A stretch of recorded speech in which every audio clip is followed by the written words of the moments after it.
Hello, everyone. Welcome to Steve Rosenfield's stand-up comedy workshop show. My name's Michaela. I'm going to be your host, and what you're going to see tonight is a company of stand-up comedians who have trained together in a workshop conducted by the award-winning comedy director, the founder of the American Comedy Institute, and the author of the book Mastering Stand-Up, Steve Rosenfield. Some of the alumni from this program have gone on to perform on The Tonight Show, The Late Show, Gotham Comedy Live, Saturday Night Live, Conan O'Brien, and they perform in the best clubs all across the United States and across the world. And speaking of across the world, we have perhaps the most international show we have ever had. I don't think anyone's in the same time zone for this. So very excited that you're here tuning in and really excited about the comedians performing on the show tonight, especially those making their stand-up comedy debut for you. Very much looking forward to it. I'll tell you more about our workshops as we get going, but I will say our next workshop is also being held online starting on August 16th. So no matter where you live in the world, you can join the American Comedy Institute and do stand-up comedy with the help of the wonderful Steve Rosenfield. So that's the spiel. Here we go. I'm very excited that you've joined us. Like I said, my name's Michaela. I'm so excited to be here.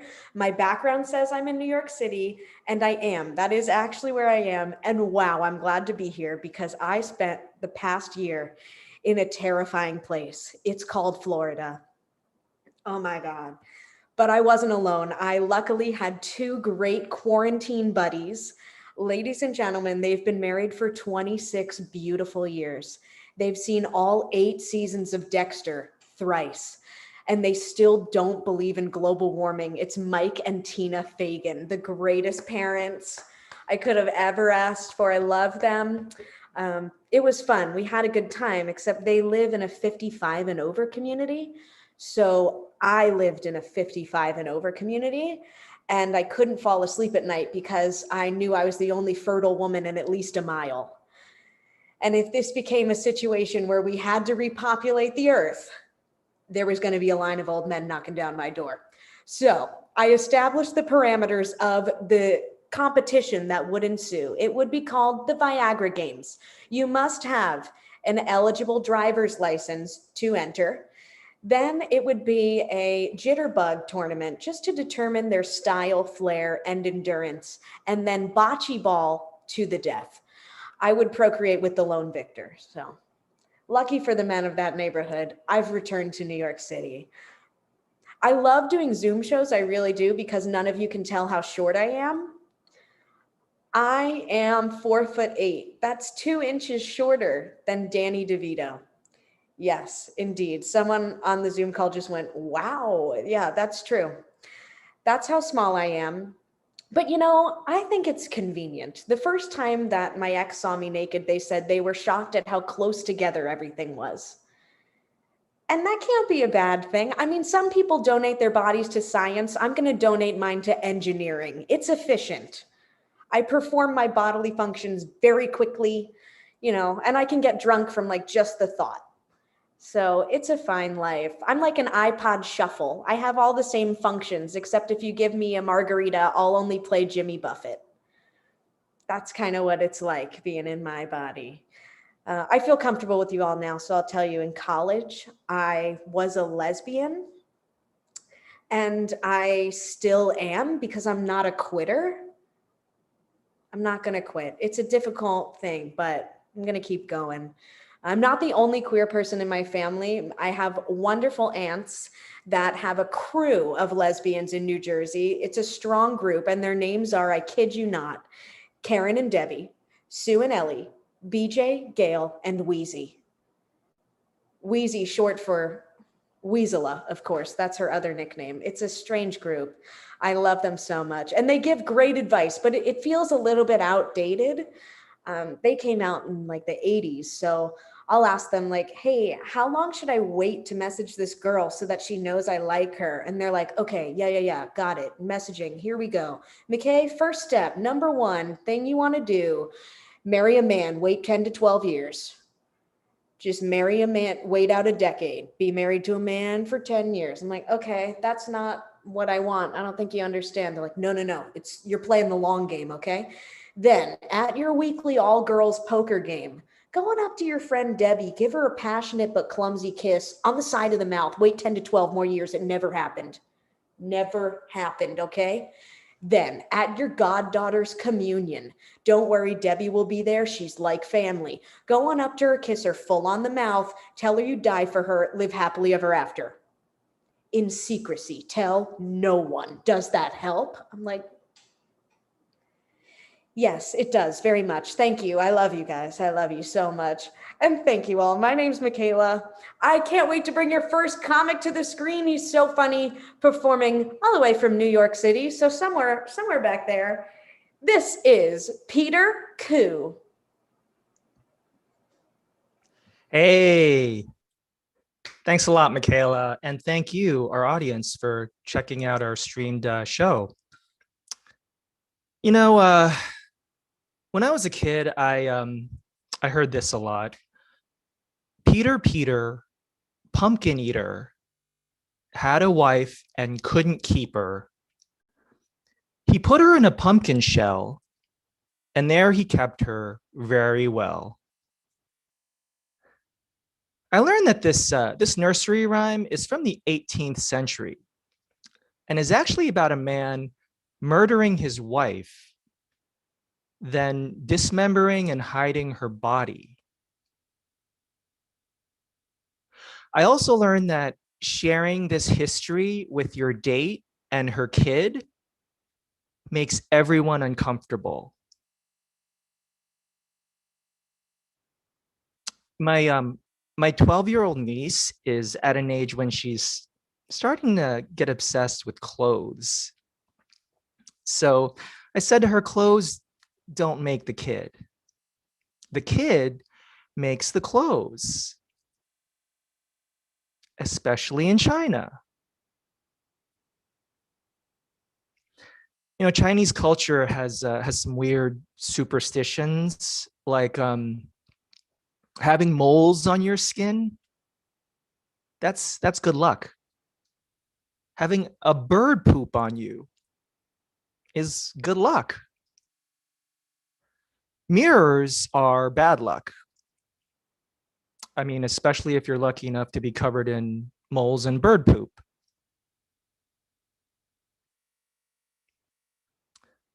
You know, I learned that when a baseball hitter strikes out 4 times in one night, it's called a golden sombrero.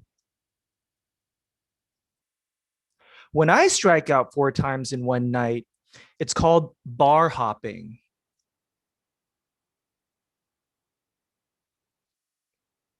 I once tried to impress a date by quoting Shakespeare.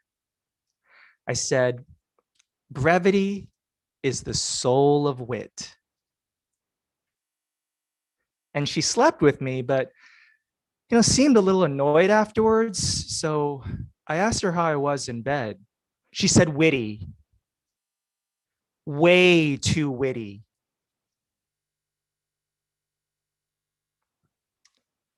Because I've been alone during this pandemic, I came up with this way to like trick my mind into thinking I'm having sex.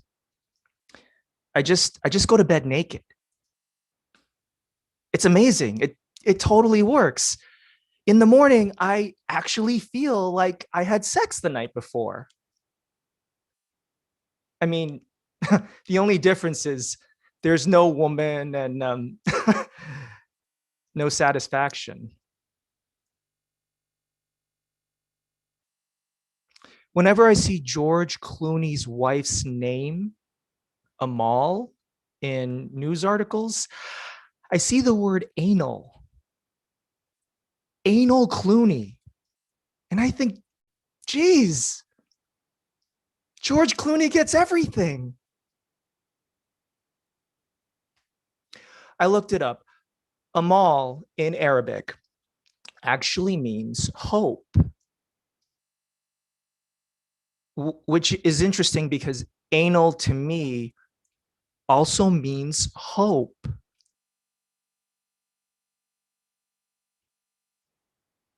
I had a girlfriend once tell me that the word Peter can be used as a verb, meaning to weaken or go limp. She also said Peter can be used as a noun too. It's another word for penis. And then she gave me an example. She said, Peter's Peter is petering. I said, that's a little harsh. She said, I told that to all my friends and they think it's hilarious. I said, have I ever told you the history of Peter Pumpkin Eater? Thanks so much, guys. I'm Peter Koo. I appreciate you. Back to you, Michaela. Yeah, Peter Koo. Thanks for doing that to my childhood story time. I love that I know that now. And just a follow-up quote on hope, now that you've made that connection. Hope is about being able to see the light besides all of the darkness. And I think that applies to the other definition of hope as well, for sure. Your next comic coming to the screen is also in New York City. It gets international after this, folks, but Isa's here. Give it up for the very funny Isa O'Neill. Thanks a lot, Michaela. But you know, things don't make sense nowadays. In just the past year, home prices have gone up over 15%. Stock prices have gone up over 30%. Bitcoin prices have gone up over 200%. GameStop prices have gone up over 3,000%. And I haven't had sex once. I'm taking summer classes at university, and all those classes grade me on how much I engage in class participation. In one class, the professor opened a class up by asking us to comment on early American colonization efforts from an intersectional deconstructionist lens. One student raised his hand to say, yeah, I just wanted to comment on how racialization, along with white saviorism, has been a tool to allot minorities into a convenient part of our historical narrative and reify tropes. I didn't know what he was talking about. I didn't know what anybody was talking about. I didn't know what was happening. But I knew I needed to say something in order to get a good grade. So I raised my hand. I said, yeah, I'd like to say that in addition to racializationism and allotmentistic oppressionism, we need to consider bipartisan, non-binary sexism. And my professor said, I'm not so sure I follow you, Isa. Could you please clarify? And I said, well, I'd love to. So basically what you have, it's the same old, same old. The only thing that the Republicans and the Democrats can agree on is their opposition to toxic, post-colonial, orientalist, capitalist gender tropes. And you know what? I think that's a good thing. And I turned to my class and I said, you know what, guys? Let's all give a round of applause to bipartisan, non-binary sexism. Come on, people. Come on. And my professor cut me off and asked, Isa, where do you read that the Democrats and the Republicans are united against gendered tropes of a toxic post-colonial orientalist in capitalist persuasion? And I said, where did I read that? Well, let me put it this way. Life is like a game of baseball. The fielder doesn't read the ball. He has to see it. For my first homework assignment for that class, I had to write about a song that represented the American dream. I chose God Bless America. I wrote that the instrumentals were cheesy, the chord progression was derivative, and the melody sadly predictable. I got a D back on the assignment. The professor said that the purpose of the assignment was to write about how I felt emotionally about the point of the song. The issue is I can't do that because I don't give a shit. So I knew that for my next assignment, I had to write the way I would feel if I did give a shit. I wrote, Disney's Pocahontas makes me angry. How dare they? I hate white men and their bullshit privilege.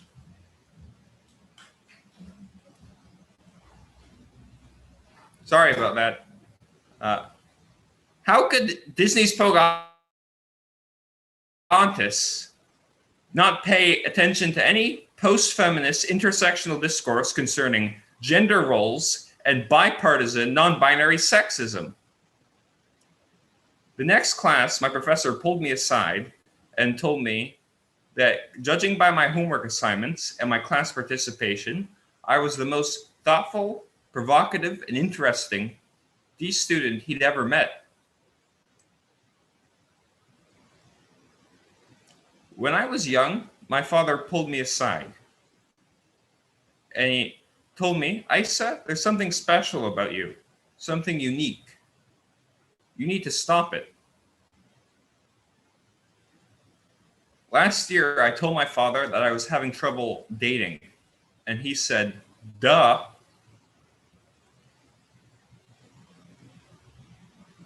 My friend group are always arguing over politics. I have one friend who's a socialist. He says that Joe Biden should do more to reduce inequality. I have another friend who's a Democrat. He says that Joe Biden should focus more on cybersecurity. I have another friend who's a Republican. He says that Joe Biden is an alien child raping Satanist. You know who I'm tired of? The Belgians. They go on and on and on about their waffles. Oh, look at me, I'm a Belgian, look at my waffle. Well, I've had enough, damn it. Does anybody ever talk about the traditional Dutch pannenkoeken? No. We all know the demand is out there. Why don't you see that on a menu? The thing is, we can't even talk about it because the Belgians are so busy talking about their waffles. Thank you, you've been an above average audience. Isa O'Neill. Yeah, fuck waffles. That was great, Isa. And I think you've totally nailed the American dream. It is about not giving a shit. That's how you achieve it. That is the achievement. Your next comic coming to the screen. I'm really excited to have her on the show. She's performing all the way from Hong Kong. This is the very funny debut comic, Robin DeCock. Right. Hi, everybody. So I'm a Jewish female from South Africa whose father was a Catholic, converted to Judaism for his wife, my mom, even had a circumcision at age 40, and then had my mom tell him she's a lesbian.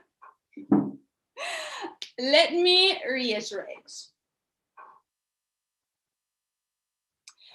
Circumcision at 40 for my mom, who's now a lesbian.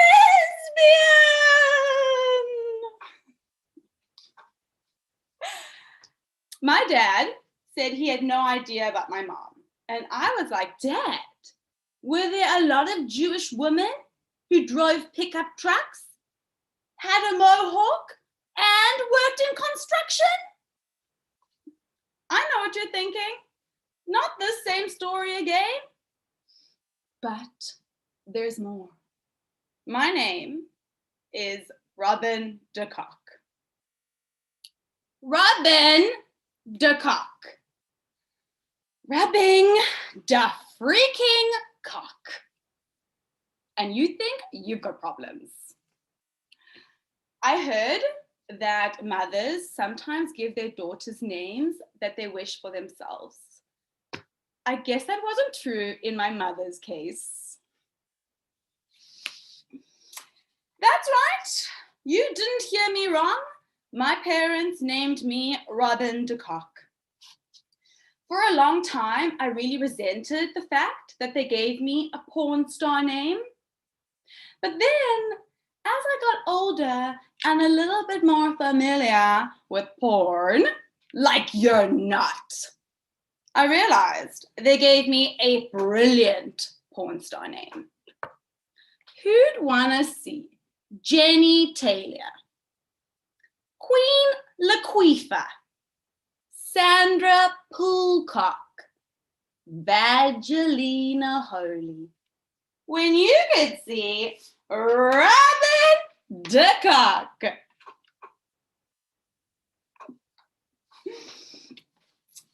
I work as a elementary school teacher. Mr. Kock? Yeah, that's my melancholy porn star name. But actually, the kids call me by my second name, Miss Esther. But young kids these days are on the internet. And I had a student come up to me and be like, "You're not Miss Esther, you're Robin de Kock." And I'm like, if she goes home and tells her parents before I can fully explain, it's jail time for me. Just think, little Abby goes home, tells her parents, "Miss Esther's rubbing de Kock." And they're like, "She's rubbing what? Whose?" I'm currently living in Hong Kong, and I've never been teased here about my name because words like these come up in polite conversations here. "Excuse me, sir, can you direct me to the Wang Long Village?" "Sure, it's just by the Wang King Path, next to Fu King Court, right by Winky Noodles, next to Fuckman Road, Holy Fuck Restaurant is right there." I feel so at home here. Thank you, everybody. You've been awesome. I love you all so much. Mwah. Robin de Kock! That was your stand-up comedy debut. Amazing job, Robin. Also, your mom sounds hot. Your next comedian coming to the screen is performing all the way from Levita, Colorado. This is the very funny Jay. Aw, thank you, Michaela. And how am I supposed to follow the cock? You know, my friends ask me all the time, why at this age are you doing comedy? Betty White isn't going to live forever. Recently, I had breast reduction. I went from double D's to B cups. But I found men were treating me differently. I had to go, hey, eyes here. Here. Yeah, here. For 20 years, though, I never saw what was under those breasts.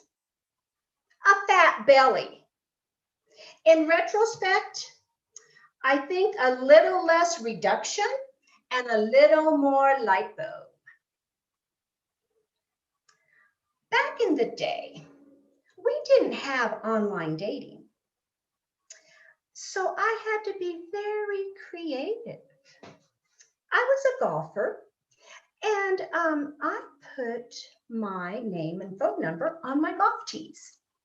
That way, if a golfer asked me out, I just handed him my tee. Let me tell you, it was very successful. I had foursomes on the course and off the course. I'm a hypochondriac. And you know, my doctors, they don't listen to me, and it makes me sad. Wouldn't it be nice if there was a hospital just for hypochondriacs? I would go in and I say, doctor, I have a brain tumor. Again. Oh, he would say, this sounds serious. This is your fourth one this week. I know. Do I need surgery? Do I need chemo? No, I'm sorry. It's too late. We just need to stay to the original plan. You take 2 Advil and take the rest of the week off. Okay, I will. And I'll see you next week. I've been fascinated by the human anatomy. I was going to become a doctor, but that just took too much work. So I became a slut. I had a premonition that I might be good at this. I was a preteen pervert. At age 6, my nose was touching the TV screen, so I could try to see under Tarzan's loincloth. At 11, I was playing way too many strip-o-maid games. Guilt set in at 14. I thought, I can redeem myself by reading the Bible. OMG! Samson and Delilah, Sodom and Gomorrah, David and Bathsheba, and the donkey? What I learned from the Bible was I have nothing to feel guilty about. Penises have always intrigued me. All their shapes and sizes. I took a nude drawing class. When the male model came out to pose, how can I put this? He was huge.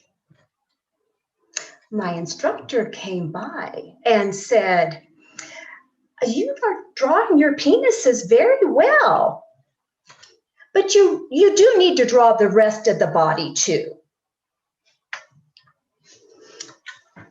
I was a Girl Scout and I loved Girl Scout badges and I wanted all of them.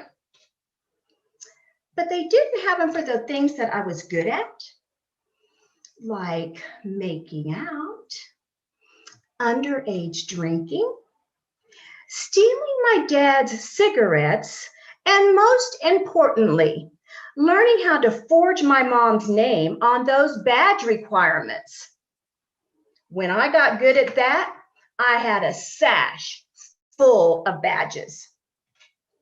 So one day, my dad sees my sash and he says, why are the badges put on with safety pins?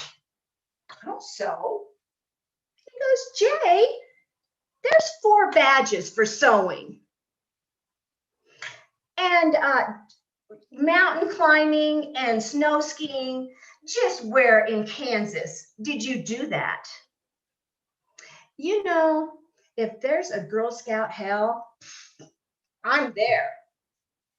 I promise. Oh, you guys have been great. Thank you so much. Yeah, Jay, give it up for Jay. Jay, and I'm really excited about your art exhibition of hyper-realistic penises. It's opening next week, right? I can't wait to go. Will there be wine and cheese? Gosh, I hope so. I hope so. Your next comic coming to the screen is making her stand-up comedy debut. She's performing all the way from Canberra, Australia. This is the very funny Suma Iyer. Hi everyone, thanks Michaela. So my family's from India, but I'm married to a white dude and one of his relatives is named India. So her mum originally wanted to call her Asia, but felt that that name was too general and wanted something more specific. So decided to go for India, a country rather than a continent. It could have been worse. She could have gone more specific again. We would like to welcome to the world our beautiful baby girl, Ho Chi Minh City. So here in Australia, I've noticed that there are a lot of white women with the name Ebony, which I think is great. I think it's wonderful that their parents chose not to see colour when naming their child. I think it would have shaken out a bit differently though if it had been my parents calling me Ebony. I can just imagine being like, hi, I'm Ebony, and people being like, not really, sweetheart. Calm down. You're a caramel latte at best. So we have 2 cats, 2 boys, and when we got them, we were worried that they wouldn't get along. But we really didn't need to, because the morning after we got them, I came down the stairs to find them orally pleasing one another in a lovely little like 69 position. I didn't act shocked though, because I didn't want to shame them. I'm trying to cultivate a sex positive household, you see. So instead, what I did was I sat them down and had a talk to them about the importance of love and self-love. And I mean, these are animals who can lick their own anuses, so big tick there. But ultimately, I just want them to be happy. If I'm not the one having sex on my living room floor first thing in the morning, I'm glad they are. So a bit more about me. I am in my mid-30s, married, as I mentioned, gainfully employed and saddled with a mortgage, which is all very comfortable and predictable. I did have a kidney infection a few months ago though, so that was a nice bit of spice. The problem with a kidney infection is that you can't really put it on your medical certificate for work, because people assume that you've been doing stuff with your downstairs mix-up, which is completely fair. You can get a kidney infection in some pretty untoward ways, like you could have made love to all of the cucumbers and zucchinis that you could find in the fridge. You could have shared sex toys at a scat party. You might have had an orgy in the river at low tide. Or you might have had extra safe sex while wearing full body lycra. And you know what? More power to you, I guess. But there are also some really innocuous ways of getting a kidney infection as well. I'd like to stress that. So you could have put some trail mix in nature's pocket and gone hiking, but then just forgotten about it. Or you might have been curious about whether nature's pocket was in fact also nature's microwave and experimented with how warm it kept your muffins. Or you might have realized that your hoo-ha was the perfect pH environment to ferment small batches of kimchi. Or you might have gone joyriding nude on a bicycle that you found in a sewage drain. Or you might have been rehearsing a really exciting take on that magic trick, you know, the one where you pull out all of the coloured hankies tied together. Or you know what? You might have just been bored and tried to see how many grapes you could fit up there without them falling out, and gotten through most of a bunch and thought, you know what, fuck it, never mind. So at this point, you are probably wondering how I got a kidney infection. Well, I hate to disappoint you, but all that happened was that I went to the swimming pool and I left my bathing suit on for too long afterwards. And then I went to a scout party. My name is Suma Iyer. Thank you so much for having me on. Suma Iyer, that was great debut. Very funny. So many new ideas running through my head of how to use Nature's Pocket. I gotta go. Your next comic coming to the screen is also making his stand-up comedy debut. He is performing from San Antonio, Texas. Give it up for the very funny Jonas. Hi, everybody. So great to be here. I'm a medical doctor. Being a doctor is awesome, except for, diseases, which are gross. Also, I don't like injuries, especially with blood or really any kind of bodily fluid. Just yuck. I love patients, though. Patients are my favorite part. I just don't enjoy talking to them, especially the small talk, like, oh, the weather feels like it's gonna rain, the traffic was so bad, my eyes are bleeding. It's like, can we just get to the point here? But otherwise, I love it. It's great. One thing I noticed about hospitals, diabetic mothers, their babies are too big, and smoking mothers, their babies are too small. But diabetic smoking mothers, their babies are just the right size. Obesity is a big problem. It's always the elephant in the room, the big sweaty elephant. I had a lady tell me she wanted butt implants. I said, okay, or you could just wait a year. It's gonna fill out naturally. There's no shame in being overweight. Everyone could lose some weight, but doctors can't talk about it with people anymore. They get too upset. I had this lady, she was 300 pounds, and I tried to tell her in the nicest way possible, look, if you lose a few pounds, your back pain will get better. She was so offended. She said, excuse me, I was born this way. You were born 300 pounds? What am I supposed to say? I'm really sorry that happened to your mother's vagina. I wish I could just be brutally honest with patients. I'd love to walk into a room one day and say, Linda, you're not sleeping well because you're depressed. And you're depressed because you're socially isolated.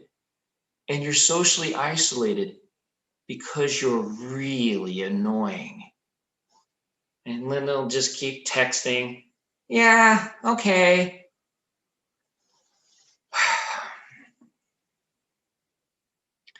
They say laughter is the best medicine. I really haven't found it effective against lupus or Lyme's disease or anything.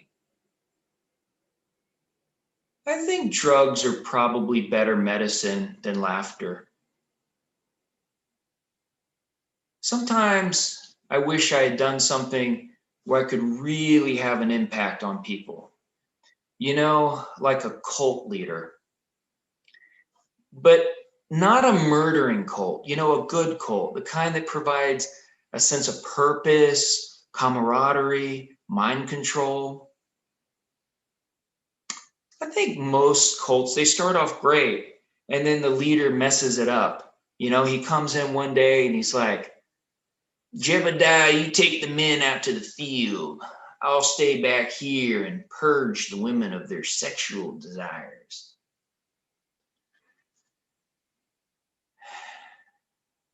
People do weird things. It's like we're programmed with this urge to shove things into holes. Starts when we're kids. We're shoving crayons in the nose, forks in electrical sockets, and our whole lives we're just going around shoving things in one hole or the other. It's like our grand designer thought, I'm going to make sure they never forget to eat and they never forget to reproduce. Well, how will they know which hole's for what? I know. I'll make one taste good, one feel good, and the other one will be uncomfortable and stink. Ever notice how our arms are the perfect length to just access all the important holes? We have even had this nice swivel action for front to back. Well, it's been a lot of fun being with you guys here today. Thank you so much and have a good night. Jonas, stand-up comedy debut. Wow, you're so right. But I mean, as we've seen from previous sets, sometimes we get the holes confused, sometimes we got to put the food stuff in the other stuff. It happens. And I'm sad that you don't believe laughter is the best medicine. But since you are a doctor, I guess we have to believe you. But, drugs and laughter, that's just right. Just like a diabetic smoking baby. Just perfect, that combination. Great job, Jonas. We have one final comic coming to the screen. She is one of my favorites, all the way from Thousand Oaks, California, though I think she's in Ohio right now. This is the hilarious Michelle Malizaki. Yay, thank you, Michelle Marizaki, the 17th wonder of Japan. I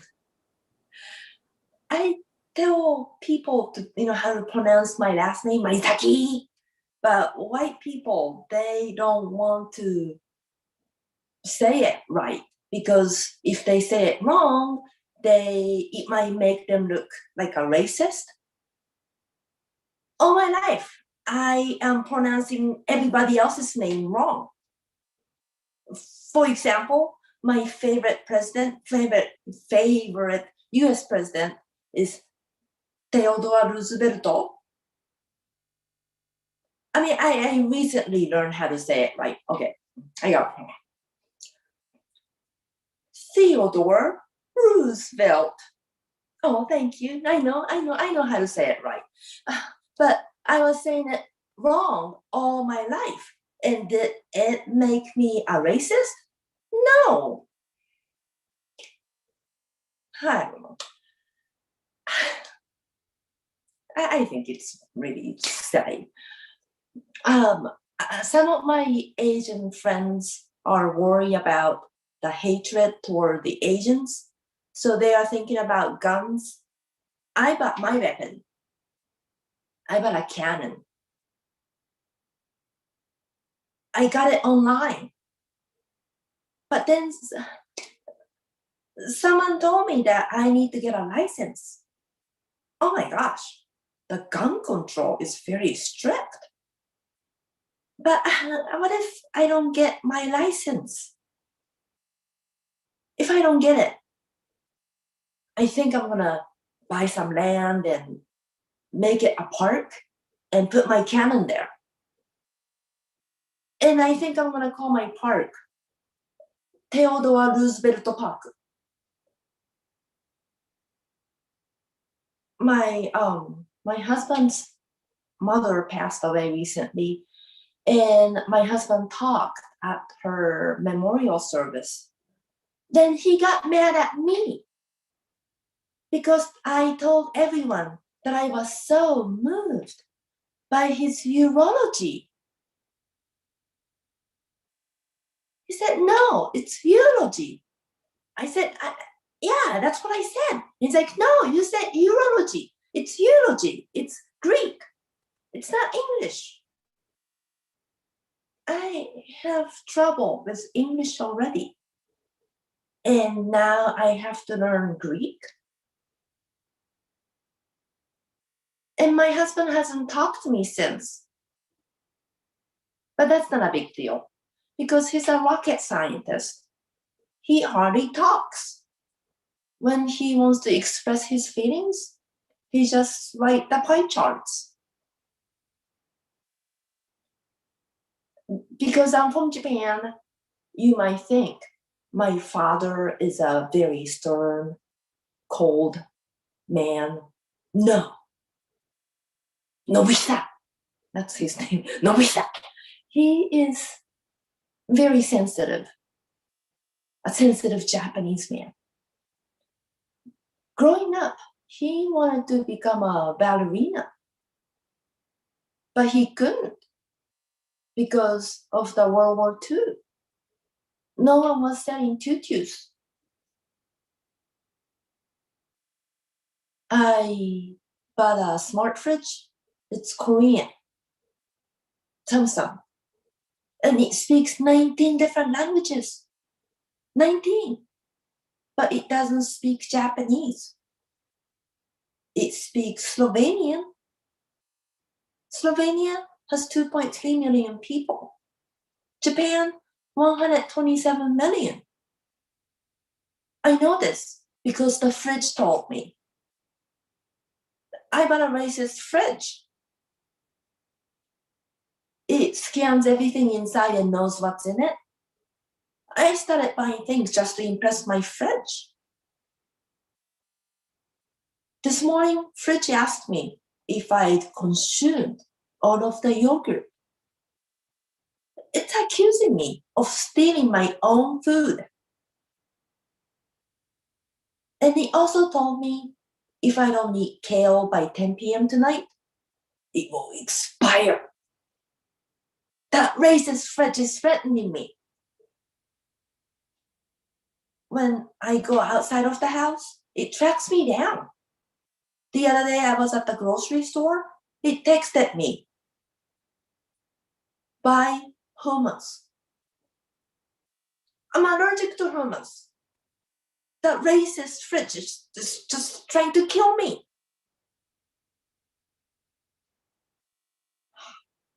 I've been living in America for so long, 33 years. So when I go back to Japan, people assume I'm a banana, yellow outside, white inside. But I consider myself more of a lemon, yellow outside, yellow inside. Sour, but juicy. Thank you, I'm Michelle Maizaki. Yay, thank you. Yeah, Michelle Malizaki. And lemons taste delicious with every beverage. So you have that too. Just a beautiful little thing to put on the edge of your glass. That was great, Michelle. Awesome job, all the comics. Thank you, audience members, for sticking around. We so appreciate it. Thanks for joining us tonight. If you love to make people laugh, if you've wanted to try stand-up comedy, now is your time. No matter where you live in the world, you can do it with Steve Rosenfield at the American Comedy Institute online. Our workshops are online. Go to comedyinstitute.com to learn